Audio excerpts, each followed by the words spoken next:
a quiet stretch of the Pacific Ocean, far beyond the horizon of the Oregon coast, has begun to behave in a way that defies casual observation, yet demands precise attention. Beneath nearly 1.5 kilometers, or about 1 mile of seawater, the seafloor itself is rising, not dramatically, not in sudden bursts, but with a steady, measurable persistence that raises difficult questions. How can solid rock, pinned beneath immense pressure, move upward against the weight of the ocean? What force is capable of lifting an entire section of the seabed without breaking the surface? And more critically, why is this happening now when previous expectations pointed toward a different timeline? Roughly 480 kilometers, or 300 miles, offshore lies Axial Seamount, a vast underwater volcano positioned along the Juan de Fuca Ridge. This region marks a boundary where tectonic plates slowly diverge, allowing magma from deep within the Earth to rise and fill the gap. The process is constant, but rarely does it produce signals as clear and sustained as those currently being recorded. The seafloor around this submarine volcano has been steadily inflating, as though an unseen force were pushing from below. This uplift is not a vague estimate, but a precisely monitored phenomenon tracked by an extensive network of more than 140 instruments. These devices are connected by approximately 900 kilometers, or 560 miles, of fiber optic cable, forming a continuous stream of real-time data.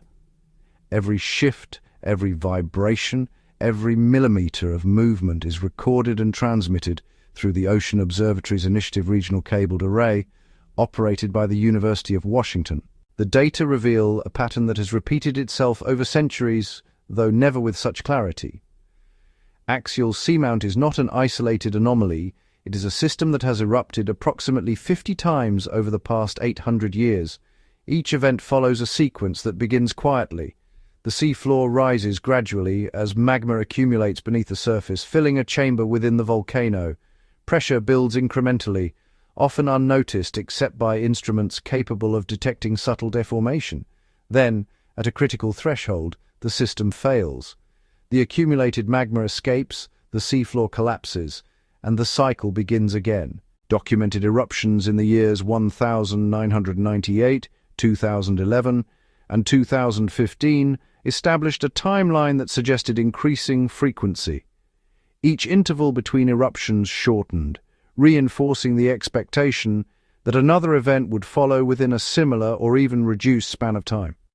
By late 2024, the seafloor had reinflated to approximately 95% of its pre-2015 level, strengthening the belief that an eruption in 2025 was likely. That prediction did not materialize. Instead, the system hesitated. Inflation slowed during the summer of 2023, nearly stalling before resuming later in the year. This interruption introduced uncertainty into what had previously appeared to be a reliable pattern. Yet, rather than weakening confidence, the delay has sharpened focus on the underlying mechanics. The absence of an eruption at the expected time has revealed that the system is not governed by simple repetition, but by evolving conditions within the Earth's crust. Following the 2015 eruption, the seafloor dropped by approximately 2.5 meters, or 8 feet, as magma drained from the chamber. Almost immediately afterward, the process of reinflation began again. Over time, magma continued to accumulate beneath the volcano's caldera, which spans roughly 3 kilometers by 8 kilometers, or about 2 miles by 5 miles. This steady refill has now elevated the summit to about 10 centimeters, or 4 inches, above its pre-eruption level. Yet this is not sufficient to trigger another event. Each eruption appears to alter the structure of the surrounding crust. The rock becomes more compacted, more resistant to deformation, requiring greater pressure to reach the point of failure. This means that the threshold for the next eruption is no longer the same as before. Estimates now suggest that an additional 20 centimeters, or 8 inches, of uplift may be required before the system can rupture again.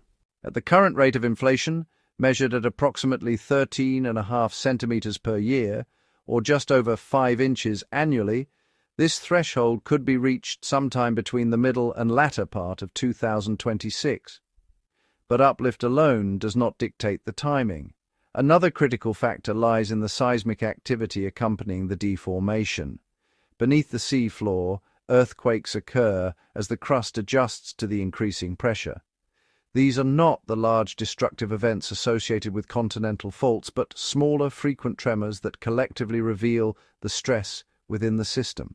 Prior to the 2015 eruption, earthquake activity reached a density of about 10,000 events per centimeter of uplift and sustained that level for roughly 3 months before the eruption occurred. This relationship between deformation and seismicity has become a key metric in assessing the current state of the volcano. At present, the system records approximately 100 earthquakes per day. There have been brief surges, occasionally exceeding 1,000 and even 2,000 events within a single day, but these spikes have not persisted long enough to indicate imminent rupture. Consistency, rather than intensity, appears to be the determining factor.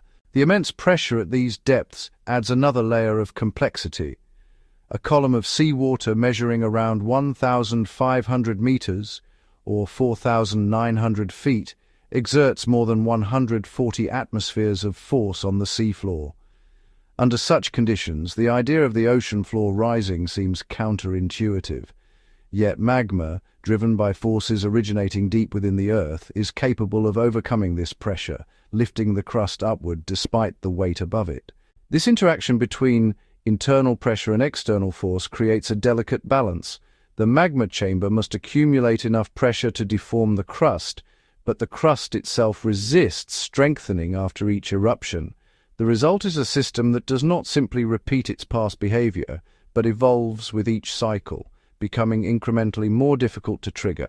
Recent developments have introduced a new dimension to this ongoing process. In late 2025, researchers began applying a computational model designed to predict the precise moment of structural failure in complex systems. This model, developed by teams including those at Uppsala University and ETH Zurich, uses real-time data to forecast when the accumulated stress will exceed the strength of the surrounding rock. Initial tests using historical data have shown promising results. In a controlled evaluation, the model successfully identified the timing of past eruptions without prior knowledge of the outcomes. Encouraged by this performance, researchers have implemented a blind test using live data from axial seamount. Predictions are being generated and sealed to be revealed only after the next eruption occurs. This approach represents a shift from traditional forecasting methods, which rely heavily on pattern recognition and historical comparison. Instead, it attempts to quantify the exact conditions leading to failure, treating the volcanic system as a dynamic structure, governed by physical laws rather than recurring sequences. Despite these advancements, the effort to monitor this remote region faces practical limitations. The Ocean Observatories initiative, supported by the National Science Foundation, has been threatened by a proposed reduction of approximately 80% in its funding for the year 2026. Emergency measures have been put in place to sustain operations through the middle of that year, coinciding with the period when the likelihood of an eruption is considered highest. The timing introduces a layer of uncertainty that extends beyond geology. Continuous monitoring is essential for capturing the full progression of events leading to an eruption. Any interruption in data collection would leave a critical gap, obscuring the very signals that researchers have spent years learning to interpret. Meanwhile, the seafloor continues its gradual ascent. The movement is measured in centimeters or inches, yet its implications extend far beyond its scale. Each increment represents additional magma entering the chamber, additional pressure accumulating beneath the crust, and an increasing probability of rupture. The absence of an eruption in 2025 has shifted attention away from simple timelines and toward the mechanisms driving the system. The delay is not an anomaly, but an indication that the volcano is operating under changing conditions. The crust is stronger, the pressure requirements are higher, and the balance between uplift and seismic activity has yet to reach its critical point. The pattern remains incomplete. At present, the signals suggest preparation rather than release. The uplift continues, the earthquakes persist, and the pressure within the magma chamber builds incrementally. The system is approaching a threshold, but it has not yet crossed it. The precise moment when it will do so remains uncertain, suspended between measurable trends and the unpredictable nature of geological processes. Far below the surface, beyond the reach of direct observation, the seafloor rises almost imperceptibly, carrying with it the accumulated energy of years of gradual change. The instruments record every movement, every tremor, every subtle shift in pressure, assembling a detailed picture of a system nearing a critical state. The question is no longer whether the eruption will occur, but when and what combination of factors will finally bring the system to failure. The slow rise of the seafloor near axial seamount continues to register as a quiet but persistent signal, one that becomes more significant as time passes without release. What appears at first as a simple delay has gradually revealed a deeper and more complex condition beneath the ocean floor. The earlier expectation of a 2025 eruption was built on patterns that, until recently, seemed reliable. Yet the system did not follow that expectation, and in doing so, it exposed a critical detail that had been underestimated. The volcanic system is not merely refilling, it is adapting. Each eruption does more than release magma. It alters the physical structure of the crust surrounding the magma chamber.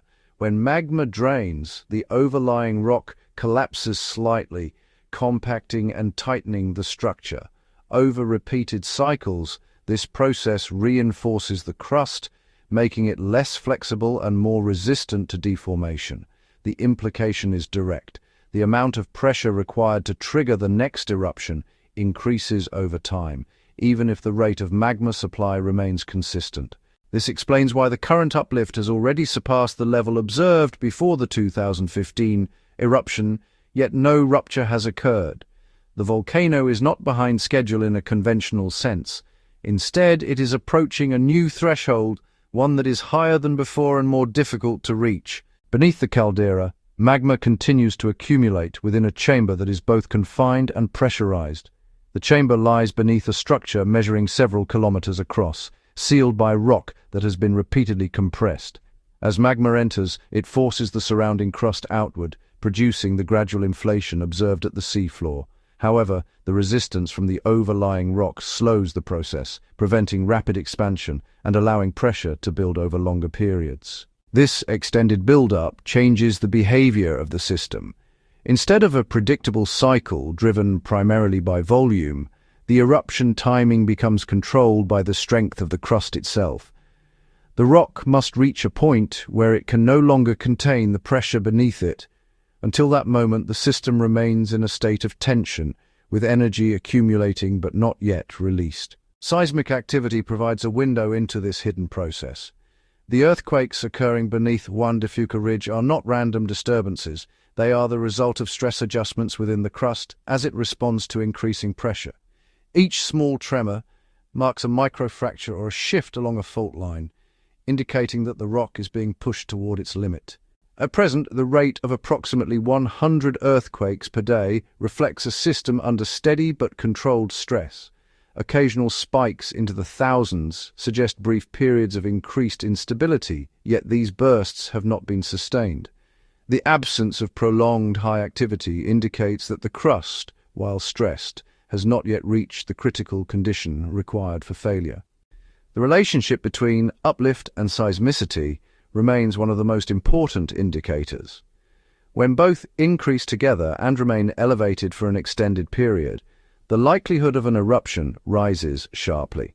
This pattern was clearly observed before the 2015 event, when earthquake activity remained consistently high for several months.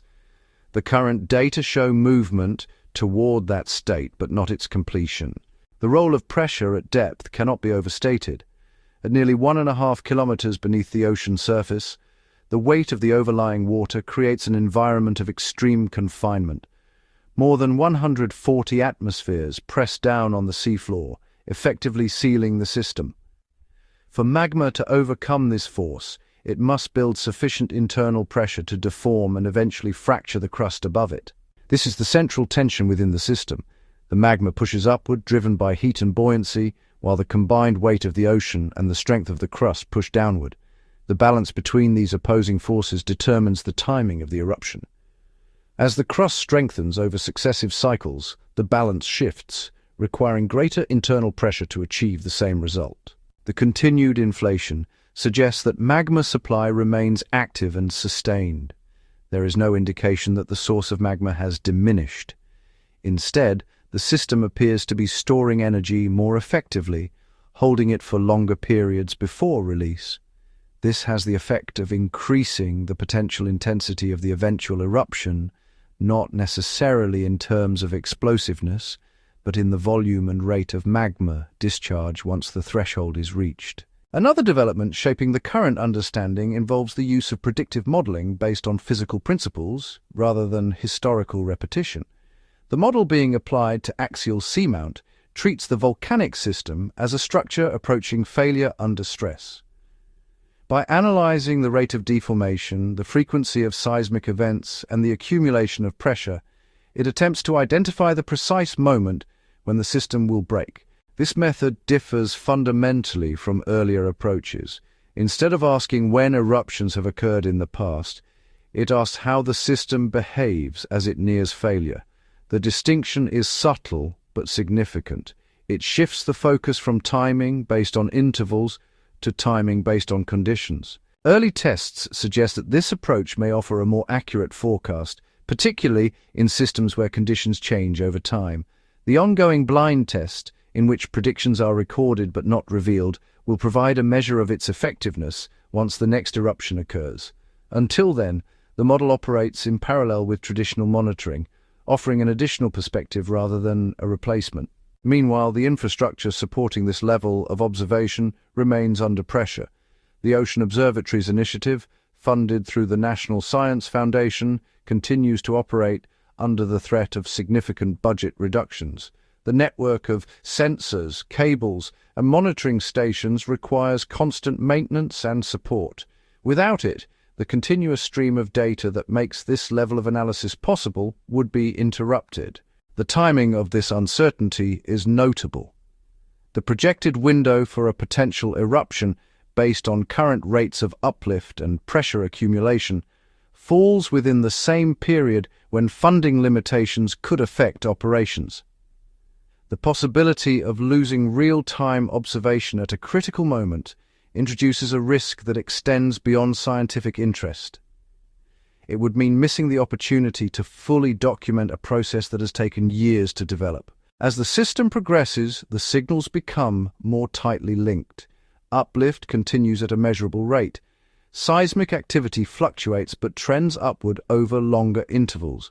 Pressure within the magma chamber increases steadily, constrained by a crust that has grown stronger with each cycle.